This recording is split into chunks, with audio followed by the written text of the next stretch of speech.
Several experiences during meditation led me to something that was totally new for me, and I would best describe it as spacelessness.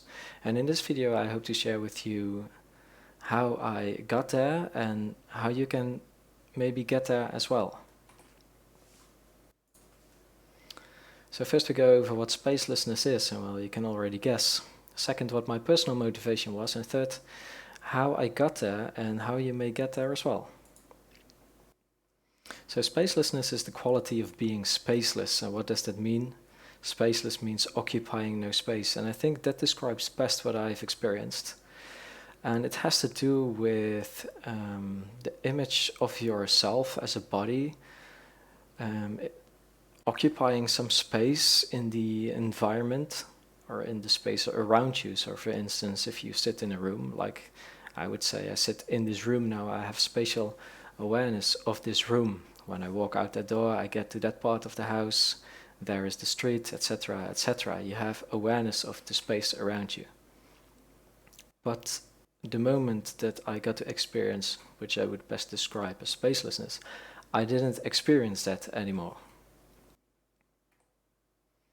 A funny thing is that spatial awareness is supposedly some functions of the superior parietal lobe or inferior parietal lobe. I'm no expert in brain stuff, but it has been studied that spatial awareness is a function somewhere in your brain, and they get to know that by people who suffer from brain lesions, certain parts of the brain no longer function, and people suffer from it. They have handicapped experience, like for instance, people cannot make decisions anymore because they had some brain injury, or they might have no longer have balance, or they might not see, and so there are also people who no longer had this spatial awareness after suffering from brain damage. So that's how people get to know what parts of the brain are responsible for some functions. And this superior and inferior parietal lobe is being discussed because supposedly in primates, in monkeys, it works differently. But yeah, I think it's a fun thing to know that somewhere, at least in your brain, spatial awareness is a function. And if it's damaged, that you no longer have it. So what was my personal motivation to experience this? Well, at first, sometimes I read about that space and time do not fundamentally exist, and that in that respect they are subjective, they are concepts created by the mind, and I wanted to experience this for myself. I wanted to experience the subjectivity of spatial awareness. And of course I think it's always fun to just gain some experience in something that's totally unfamiliar for me. Why do you want to ride a roller coaster? It's just some experience, right? And so this is some experience as well. And this was totally new for me, and I think therefore it's also worth to try it at least. And another thing for me, part of my motivation is to experience this, trying to get there, and I succeeded a couple of times that I tried it, I succeeded, is to gain control over some things that I thought would be like not even existing, that I could get control over it with my conscious mind. I gained control over what the subconscious mind is like doing for me whole day. I mean, if I'm in the office at work, if I'm at home or in the city mall, I have spatial awareness, and it comes on it's just there, right? It's just part of my experience. Never ever do I experience suddenly that I'm cut off of spatial awareness or something, that it's gone, or no, always, wherever I go, I have spatial awareness. So that, and I'm not doing that consciously, so it must be part of the subconscious mind. And for me, being able to control something like that is just huge. I mean, what else can I gain control over? All right, so how I got there and how this might work for you as well. I meditate, and I call it the switching technique. And what I do is I have two focal points which I switch my attention between. So I call it the focal point A and B, and I almost always take the bodily sensations because I know that my senses are closest to the actual reality or the experience of the actual reality, and it's not a made up story of my mind or something. So I always take the bodily sensations as the main focal point, and then the other focal point I take something that I want to investigate, and in this instance I want to investigate spatial awareness. So again, bodily sensations is just anything. How does your stomach feel? How does your face feel? How does the position of your body feel? Or is your body hot or cold? Or it doesn't really matter. Anything that you get through these, I would say, physical senses. And the other focal point is, where am I right now? So when I close my eyes, I kind of still feel that I'm in this room, even though I have no other input than that I just feel the desk with my arms now. And I hear the echo of my voice around me, so I must be in some kind of container. But this actual room, I have no direct experience other than that I have sight when I open my eyes. So when meditating on this, it's very important, at least for me, to close my eyes so I don't get visual stimuli that update like my spatial awareness.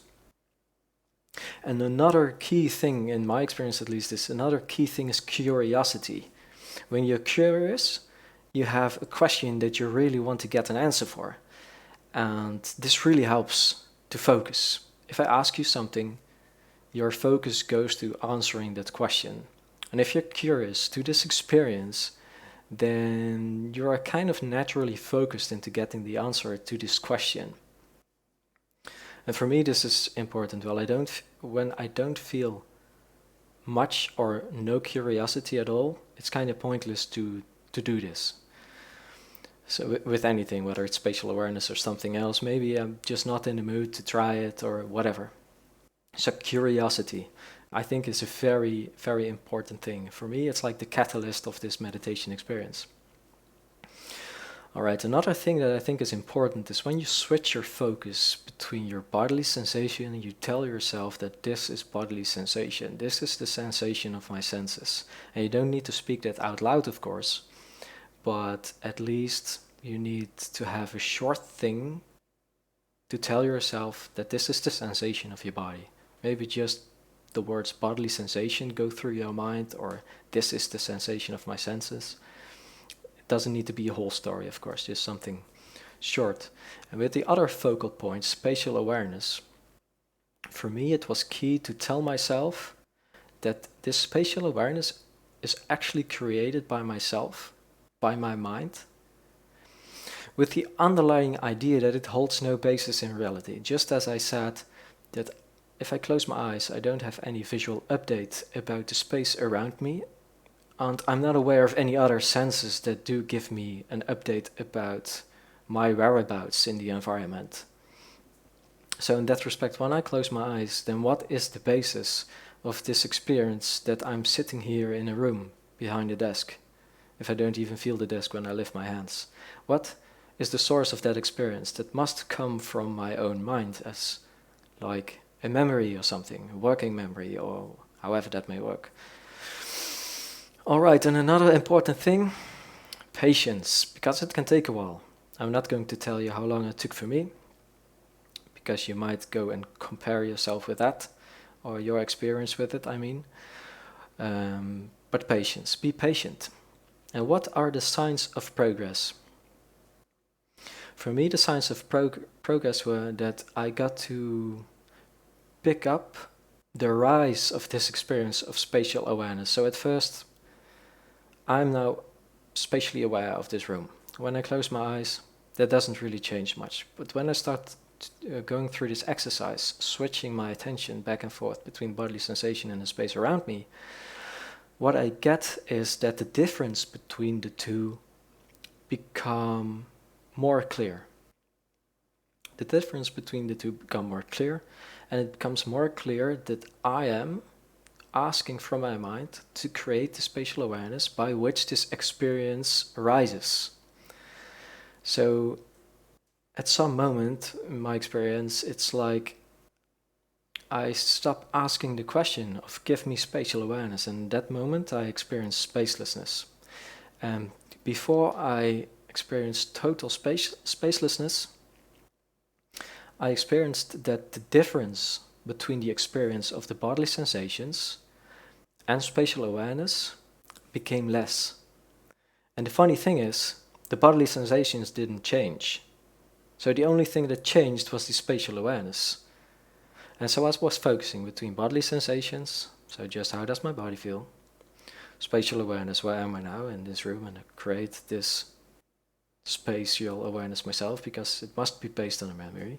I don't have any stimuli of it. Not with that whole sentence, but you get the point. So I switched between those two,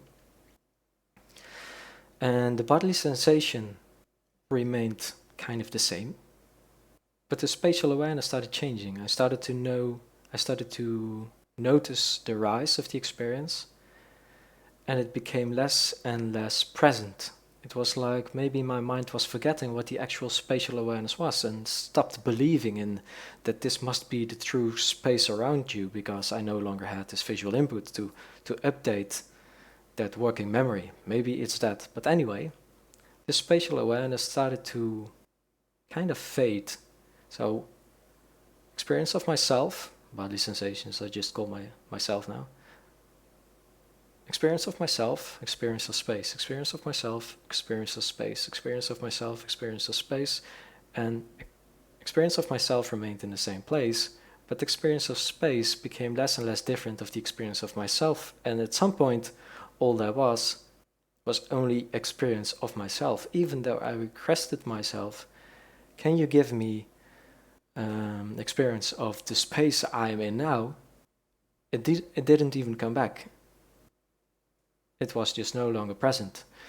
And how that felt was like the space around me became a memory.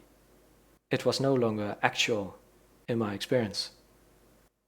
The only thing I was experiencing was myself, my bodily sensations, because that's where I was putting my focus at.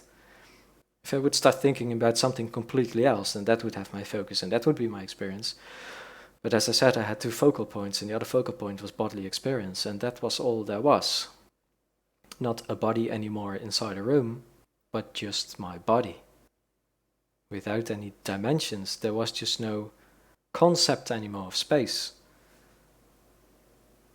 And yeah, for me that was really proof, like I got there for last time I got there for the fourth time, and this is what I was doing before getting that experience. So for me that was like proof, like yes, spatial awareness holds no basis in it. It's not fundamentally true. It's something that my mind feeds me so I can navigate this reality, but it's not necessarily a fundamental thing. For me that was really exciting, and what else can I learn to control? Maybe I can even do this while I'm awake. For me it now takes some while to get there, but I can imagine if I keep on practicing this, I can get there much more easy. I can get there more easily and faster. And what else can I turn off? I mean, it's kind of weird, right? I normally experience just spatial awareness, as I said, just always as a thing that's granted, but you can really learn how to turn this off. I don't know any practical thing for it, where you can use it for, but for me it was just really excited to get to control such thing. Well, this was it. If you have any questions, please leave a comment or send me an email, and I'll try to answer them. Thanks for watching.